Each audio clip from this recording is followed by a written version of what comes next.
Me and McGill tried to, because everybody flew in for the 4 days. Me and McGill tried to rehearse with a different bass player just to see if 10 years of not playing it, 10, 11 years, to just go in and just jam is kind of hard. So we tried to rehearse it on our own. Yeah. This is way different. You can play along to the CD so many times, but it's so different once you actually play it. Cool elements too, are like Ross Hogarth, our producer that produced the last record, Dark Days, and the first Overdrive record, actually stopped in numerous times. Guys from ESP, guys from Schecter, guys from Rivera, old techs like Moby, a guy named Moby that's actually with Zach Wild, that was our first tech, like in an RV, like stopped by. Everybody, his parents came by, everyone's girlfriends and wives, and everyone came by, and unbelievable the love that was in the room for those 4 days, The first 2 songs we played, we stopped and we were all like hysterically shaking all of us. Out of the nerves and everything. Yeah. So it wasn't like riding a bike at first. And I think we got 10 times tighter this time. We said rehearse before and just like rehearse this at once and just leave, and just the chemistry was a little off before. A little off.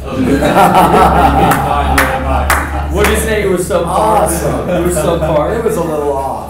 What was really cool too is Shella came in totally rehearsed. Like she came in more prepared. I don't think he goes like this. I think he goes like this. We're like, you're right. So that was killer too. Seeing her like really dedicated and having a really badass player come in. Yeah, we almost fired her for being too good. She had a really killer sound already dialed in. It's like within 5 minutes her sound was dialed in. It's like, jeez, it sounds immense.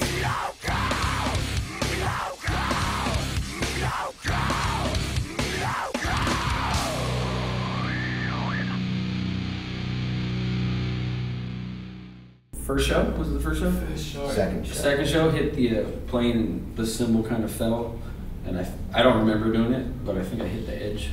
So there's a fracture all the way across all 3 of them. For a drummer, it's always hard too if you're playing on a different kit that's not yours. If something's an inch or 2 away or an inch or 2 close or smaller or bigger, you get messed up. Diggs came over with kind of a fractured hand that he's had for a while, but he just doesn't want anybody to shake his hand, so he's wearing that because dudes come up and try to be all heavy. That's why we're doing the left hand. That's why I do this, so it doesn't look. If they see me do this and they see this, they go, "Okay, he's not being a fucking weirdo." Yeah. And then Mike obviously fractured 3 fingers, and the other day, Shella kind of messed her ankle up walking like all day. And Des came over with 2 cracked ribs.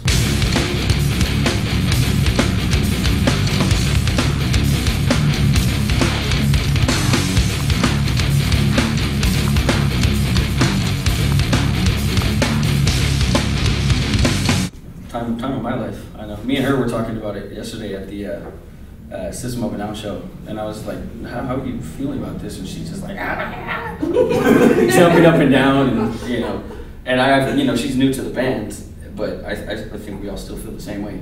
It's definitely starting over, and it's a new experience. I think this is what we needed as human beings, just to not just rekindle the friendship. Mm-hmm. Because there was a friendship when we started. There was at one point a huge friendship. Yeah, it went off to shit at one point, but it was just needed for just our happiness, just even being apart. Just right now it's rekindled, but just when we go home, I go, okay, that was part of my life that I made amends with. Yeah.